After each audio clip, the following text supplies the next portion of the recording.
Welcome, curious minds, to another deep dive.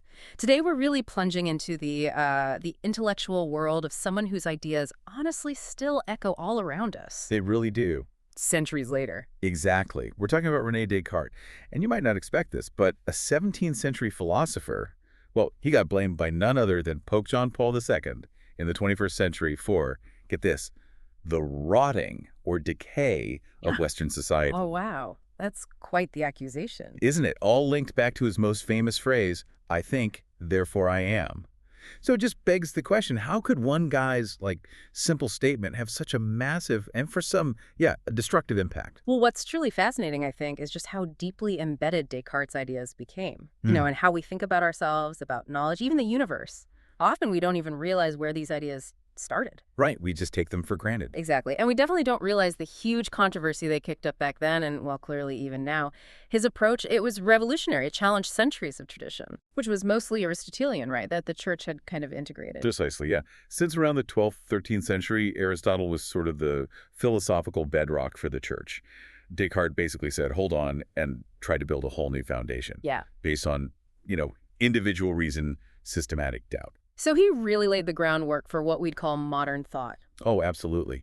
From how we see ourselves as individuals to scientific methods, even how we think about emotions, surprisingly enough. Okay, so our mission today is to really unpack the mind of René Descartes. We want to go beyond just that famous quote. Exactly. We need to understand his skepticism, which was pretty radical, his method for finding certainty, his vision of the universe, and why he's still such a big deal based on all the material we've dug into. We'll look at his life, the philosophy itself, his impact on science, psychology too. And try to figure out why he still sparks these strong reactions, like from the Pope. How did that one little phrase become this Archimedean point, he said, like a lever to move the world? That's the idea. It's this quest for a single, unshakable point of certainty. All right, let's start with the man himself, René Descartes. French, 17th century, famous for, I think, therefore I am. But obviously there's a lot more going on there. Oh, much more. And what makes him stand out, why he's often called the father of modern philosophy, is that he was such a fierce rationalist. Maybe one of the fiercest of his time. What does that mean exactly in context? Well, think about it. It's an age still heavily influenced by religious dogma, by ancient Greek philosophy, especially Aristotle. Most thinkers would appeal to God, or ancient texts, or Aristotle's authority. But Descartes didn't. No, he put his trust, fundamentally, in human logic, in reason, introspection. He had this incredible faith in what he called the true riches of our souls. Okay. He actually kicked off one of his works, Rules for the Direction of the Mind, saying something like, and I'm paraphrasing slightly, I'm going to reveal the true riches within us, show everyone how they can find inside themselves, without any outside help, all the knowledge they need for life. Wow, so it's all about looking inward. Exactly. That quote just perfectly shows his belief in individual thinking, guided by, clear definitions, solid arguments, clarity. He genuinely thought most of the world's problems, confusion, bad arguments, illogical thinking people didn't even notice, came from us just not using our minds properly. So his whole project was kind of like a mental toolkit upgrade. Huh. Yeah, you could put it that way. An ambitious attempt to get us thinking clearly, effectively, starting from absolute scratch, not just accepting what we're told. It's interesting how his own life seemed to set him up for that kind of introspection. You mentioned he had a frail constitution. Yes, that's right. He was born in 1596 in La Haye, a small town in France. It's actually called Descartes now. France was just coming out of decades of religious wars, Catholics versus Protestants. A turbulent time. Very. His family was noble, but not super wealthy. They valued education, though. So by age 8, he's at this top Jesuit school, La Flèche, founded by King Henry IV himself. So a serious education. Oh, yeah. Rigorous stuff. Latin, logic based on Aristotle, Catholic doctrine, math, rhetoric. The Jesuits were training sharp minds for the church and society. But here's the thing. Descartes was apparently often sick, coughs and things. So unlike the other boys getting up at dawn, he was allowed to stay in bed. Lucky him. Or maybe not, given the sickness. Well, lucky for philosophy, maybe, because he used those quiet morning hours for deep thinking, uninterrupted reflection. And that habit, that solitude, became totally central to his whole method. Even with that great education, he started questioning things. He did. Even within this system, he felt that a lot of what he learned was, well, doubtful. He saw philosophers arguing endlessly without clear answers, authorities contradicting each other. He knew senses could trick you. Like seeing a stick bent in water? Exactly. Simple stuff like that. He realized you couldn't just trust knowledge because it was old or accepted. He wanted something more personal, something unshakable, based on reason alone, not just tradition. A really skeptical mind demanding proof. So what happened after the flesh? Did he dive right into philosophy? Not quite yet. This skepticism continued, though.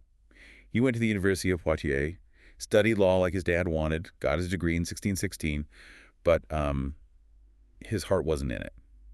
Why not law? Seems logical enough. For him, it wasn't certain enough. Law relied too much on precedent, history, persuasive arguments. It lacked what he called deductive certainty. Legal truths change, they depend on interpretation, human agreement. He wanted something more like geometry, universal, provable truths. So he ditched the law career. Pretty much immediately. That same year, he decides to become a wanderer. He joins the army of Prince Maurice of Nassau in the Dutch Republic. The army. That seems like an odd choice for a philosopher. Right. But he wasn't really there to fight. He said he wanted the opportunity to travel, learn, and engage with other thinkers, to study the great book of the world. The Dutch Republic was known for intellectual freedom, and their army was quite scientific, focused on engineering, math. Ah, okay. So it was more like a mobile university for him. Kinda, yeah. He really dove into mathematics mechanics then. And this is where he had a really crucial meeting with a mathematician named Isaac Beeckman. Beeckman. Yeah. Beeckman saw Descartes' genius, really encouraged his mathematical work. They corresponded about physics, motion, applying algebra to geometry. This showed Descartes that math, with its rigor and proofs, could be the model for all certain knowledge. He wanted to bring that clarity everywhere. Okay, now this next part sounds almost un-Descartes-like if he's such a rationalist. You mentioned divine revelations. It does sound strange, doesn't it? But it's a key part of his story. This happened in 1619. He was wintering in Germany, technically serving in the Bavarian army during the 30 Years' War. And one night, he had 3 incredibly vivid dreams. 3 in one night. Wow. Yeah. And he didn't see them as just random dreams. He genuinely believed they were divine messages, that they showed he was destined, chosen even, to unify all knowledge through reason and a new way of thinking. What were the dreams like? Well, the first one, he's caught in this violent whirlwind, struggling to walk, finds shelter in a college chapel, maybe symbolizing a struggle against error, seeking truth. Okay. The second, there's a loud thunderclap, shakes his room, and he sees sparks of light all around him. He took that as a sign of divine illumination, like truth being revealed. And the third? He finds a book of Latin poetry on his table. It's open to a line asking, "What path of life shall I follow?" Then there's another poem nearby, starting est et non, yes and no, which he saw as representing truth and falsehood in human knowledge. So for him, this wasn't just indigestion. No. For him, this was profound, a sign, a calling to establish this new certain foundation for everything we know. These dreams really mark the start of his philosophical mission. A path of reason, yes, but one sparked, he believed, by something beyond reason itself. That's fascinating. So after this revelation, he gets down to work. He dedicates his life to it, yeah. But it wasn't easy. He spends about 20 years, mostly in the Dutch Republic, away from France. He thought the Dutch, being merchants, would be too busy making money to bother a philosopher. Was he right? Not entirely. The intellectual climate, especially the religious debates and scrutiny of his own, rather radical ideas, got pretty intense. Apparently, he moved house 24 times while he was there. 24 times. Why? To keep ahead of what he saw as spies, government agents, religious censors, rivals, he was constantly trying to find solitude, protect his intellectual freedom. Sounds almost paranoid. Maybe a bit, but it shows his commitment. He needed quiet for that deep reflection, those late mornings thinking. He knew challenging the status quo was risky. Look at Galileo. So his life became this kind of deliberate retreat, just focused on the mind. Okay, so let's dive into this core idea that came out of that solitude. His method of doubt, methodological skepticism, you called it. Exactly. He really believed that so many problems, philosophical arguments going nowhere, everyday confusion, stem from us just, well, misusing our minds, being illogical without realizing it, using poorly defined terms. So how did he propose to fix that? Through a systematic approach.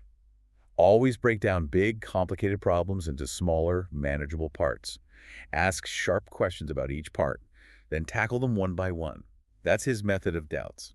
You mentioned an analogy, something about apples. Ah, yes. The barrel of apples. He said, imagine you have this barrel, and some apples are good, some are bad, all mixed up. If you want only good apples, you can't just pick out a few obviously rotten ones. What do you do then? You have to tip the whole barrel out, inspect every single apple individually, and be ruthless if an apple has the slightest bruise, the tiniest spot of decay, you throw it away.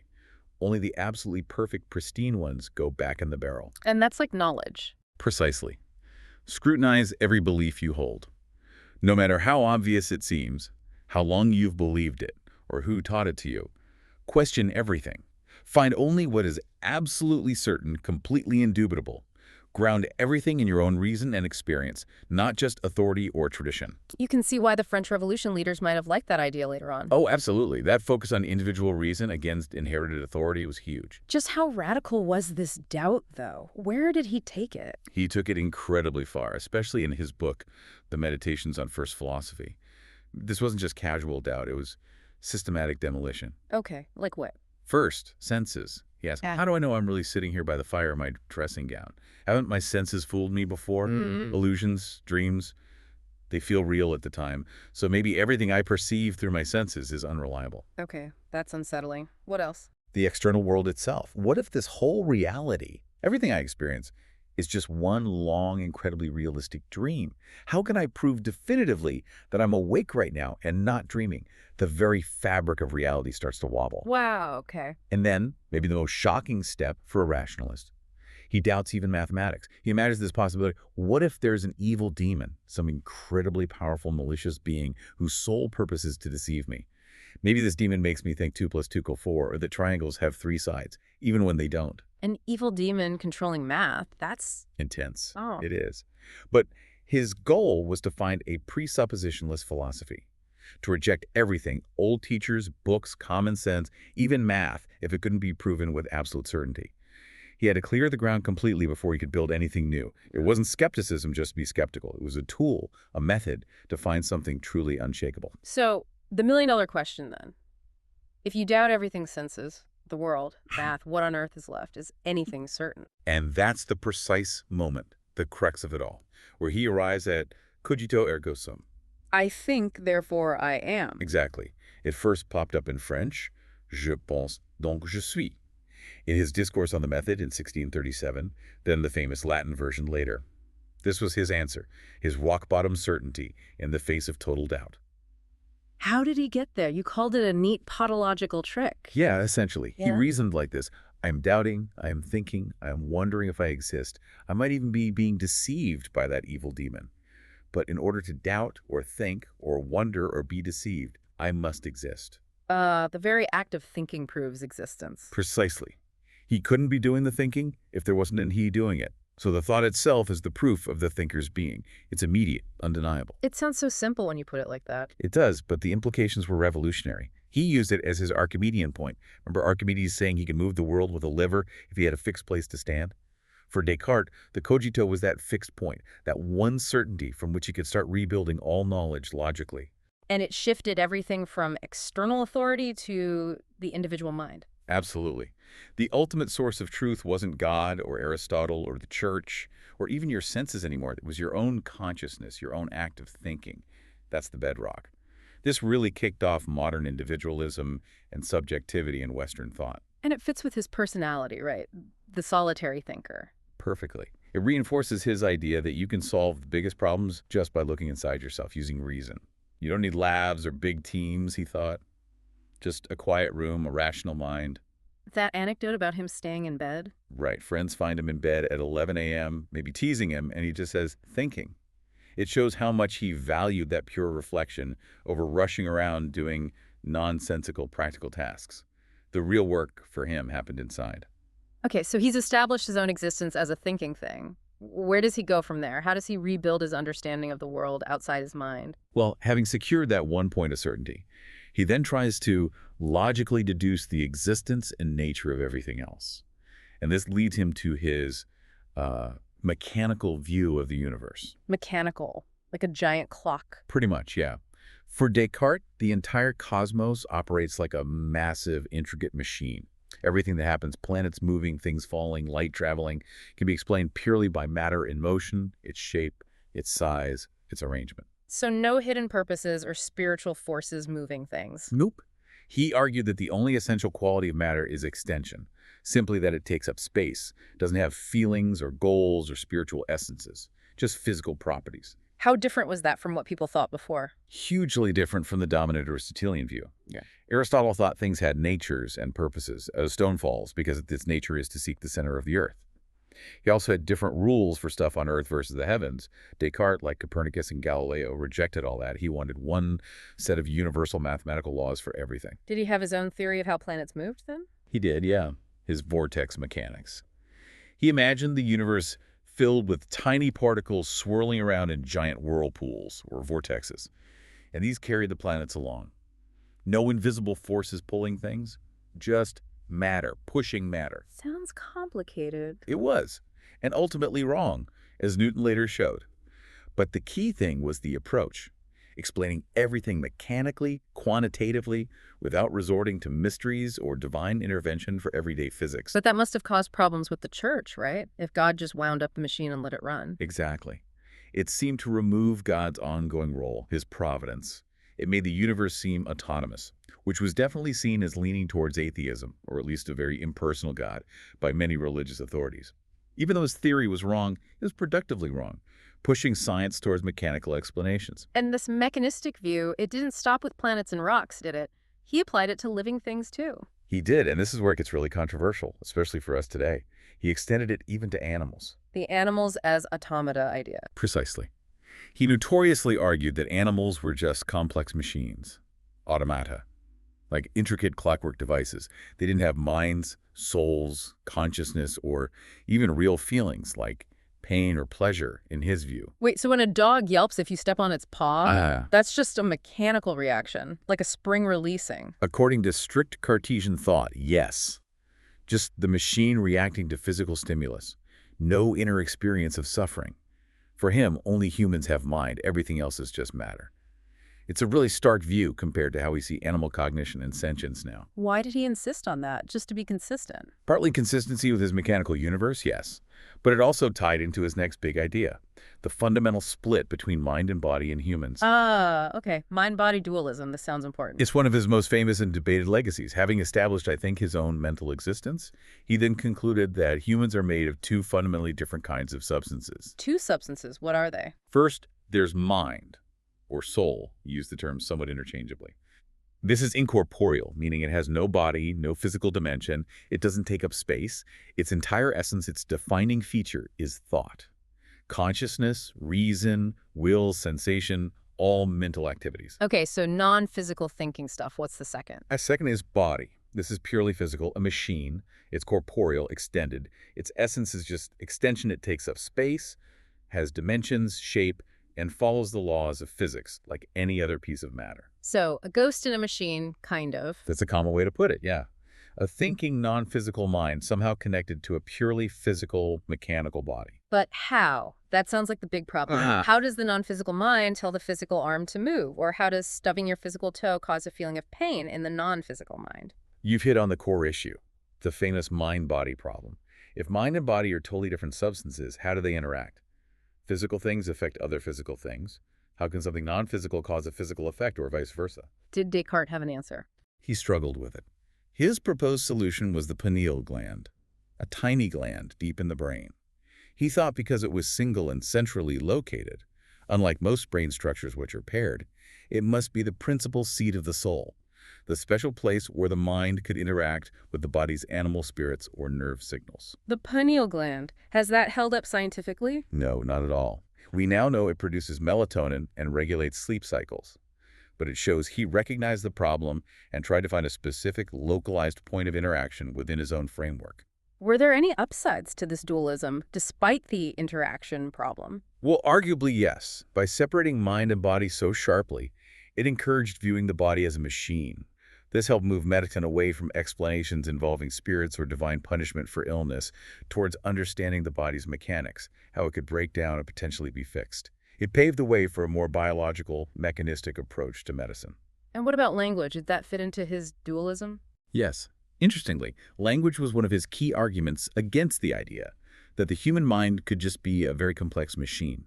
He argued that machines, like animals in his view, could only produce fixed responses or mimic sounds.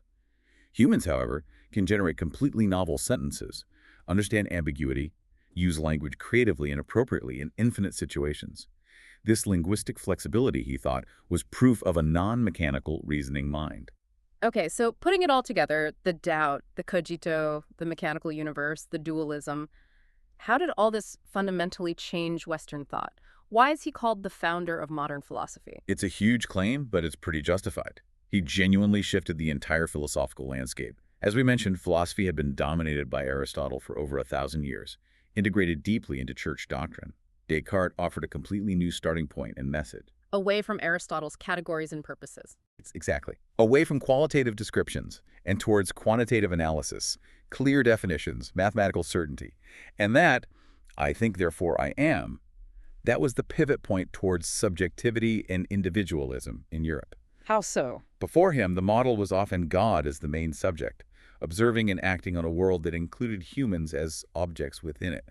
Descartes flips it. The individual human mind becomes the primary subject, the observer, the source of certainty about the world. I think, therefore I know. Which leads to that epistemological turn, focusing on knowledge itself. Precisely. The big question shifts from what is reality made of, ontology, to what can I know for sure and how? Epistemology. His emphasis was squarely on human reason, rationalism, as the way to achieve that knowledge. He even believed in innate ideas, basic concepts like God or mathematical truths that he thought were implanted in our minds by God, not learned through senses. Contrasting with empiricists later who'd say everything comes from experience. Exactly. He laid down the rationalist path, trusting reason above all. And this wasn't just abstract philosophy. You mentioned his impact on math and science was huge, too. Oh, enormous. His work in analytic geometry was truly groundbreaking. The Cartesian coordinates, like on graph. That's the one. He figured out how to merge algebra and geometry. Before him, they were pretty separate disciplines. He showed how you could describe geometric shapes, lines, circles, curves using algebraic equations, and how equations could be visualized as shapes on a graph using coordinates, x, y, and later z. So turning shapes into numbers and numbers into shapes. Essentially, yes. And he said this wasn't just a neat math trick. It was the embodiment of his whole philosophy, finding a clear, logical, mathematical way to represent and understand reality.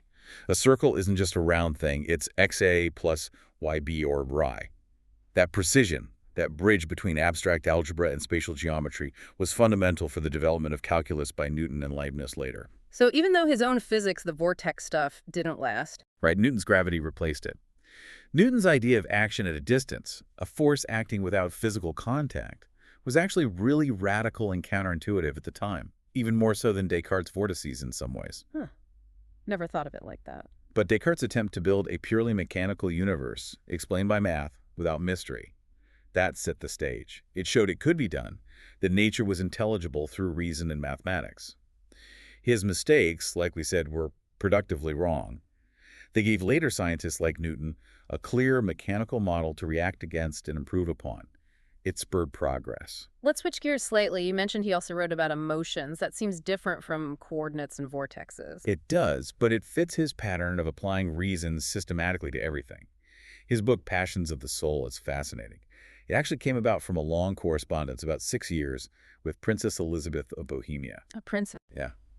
She was apparently quite brilliant, but also struggled with intense emotions due to her family's political turmoil and exile. She basically wrote to Descartes asking for help understanding and managing her feelings. Like philosophical therapy? Kind of. And Descartes, never lacking ambition, took it on, thinking essentially that no one had really figured out passions properly before him. He opens the book claiming he'll write as if no one had ever tackled the subject. Classic Descartes. So how did he approach emotions? Mechanically? In a way, yes, but also rationally. He tried to identify the basic fundamental passions. He landed on 6: wonder, love, hatred, desire, joy, and sadness. He thought all other emotions were just combinations or variations of these 6. Okay. And did you think passions were bad? Should we get rid of them? No, and that's important. Unlike, say, the ancient Stoics who aimed to eliminate passions, Descartes didn't think they were inherently bad. He saw them as natural, often useful responses arising from the body's interaction with the mind. The key wasn't to vanquish them, but to understand their physiological roots, how bodily movements trigger them, so that reason could then control their impact on behavior. Understand to control, not eliminate. Exactly. Know why you're feeling angry or afraid, understand the physical process, and then use your reason to decide how to act, rather than being swept away. In that sense, he would have been very sympathetic to modern psychotherapy, using understanding to manage emotional responses. Did he think anyone could do this? He was surprisingly optimistic. He wrote something like, "Even those who have the weakest souls can acquire absolute mastery over their passions if they work hard enough at training and guiding them." A very rationalist belief in the power of disciplined thought to shape even our deepest feelings. Quite a modern take in some ways. So despite all this incredible work, his end was rather sudden and tied to another royal admirer. Yes, quite unfortunate. Queen Christina of Sweden, a big fan of his philosophy, invited him to Stockholm in 1649 to be her personal tutor. Sounds prestigious. It was, but the conditions were awful for him. Christina, being queen, had a busy schedule. The only time she had for lessons was 5 a.m. 5 a.m. for the guy who likes staying in bed until 11. Exactly. And it was Stockholm, in winter. The brutal Swedish cold, combined with the ridiculously early mornings, was just too much for his delicate constitution and lifelong habits. Oh, no. He caught pneumonia and died in February 1650, only a few months after arriving. He was just 53. What a way to go after seeking solitude for so long. It really is ironic. And his body's journey after death was strange, too. Moved several times, his skull got separated and lost for a while, eventually turned up in a museum. A bit macabre, but it just underscores his lasting impact. And, remembering him just for "I think, therefore I am" might seem simplistic, but it really does capture something vital about him and maybe about philosophy itself. Yeah, so? It represents that core commitment to cut through the noise, the confusion, the prejudice, the lazy traditions, and to find, for yourself, an independent, rationally grounded understanding of existence. Even his mistakes were valuable, you argued. Absolutely. Productively wrong. His theories, like the pineal gland or the vortices, were so clearly laid out, so reasoned, even if based on flawed premises, that they gave other thinkers something concrete to grapple with, to test, to refute, and ultimately to build upon. He got the ball rolling for modern science and philosophy in a huge way. So wrapping this all up, what's the big takeaway? He taught the world to start with doubt, not assumptions, with clarity, not just tradition. I think that's a great way to put it. He had the sheer nerve to tear everything down to find that one certain point, his own thinking mind, and then rebuild from there. His impact seems undeniable then. The method, the math, the dualism. He really did change how we think about, thinking. He absolutely did. Systematic doubt, the quest for clear ideas, analytic geometry linking math and space, that profound, if problematic, split between mind and body. He gave us new tools, new questions, new ways to frame our understanding of ourselves and the cosmos. He set the stage for the Enlightenment. And it all comes back to consciousness, doesn't it? That awareness being the starting point. Yes, that fragile yet undeniable fact of our own thought. He showed how, from that one point, an entire worldview could be constructed logically, step by step. He turned philosophy from just reflecting on old ideas into this active building process, a method not just for academics, but for anyone who dares to think clearly and honestly. So maybe a final thought for everyone listening. In today's world, with information constantly flooding us facts, truths, opinions, how often do we really use Descartes' radical doubt? That's a great question. Do we diligently sort through that barrel of apples? Do we inspect every belief, every news story, every assumption we hold, looking for those tiny flaws? Or do we mostly just accept things, building our lives on potentially shaky ground? And maybe, what new certainties, what personal cogito might you find if you really dared to strip away everything you thought you knew and started again from that simple, undeniable fact you are thinking? Something powerful to consider. Thank you so much for this incredibly insightful deep dive into Descartes. My pleasure. He's endlessly fascinating. And thank you all for joining us. We hope this exploration of René Descartes has given you plenty to think about. Until next time, keep questioning.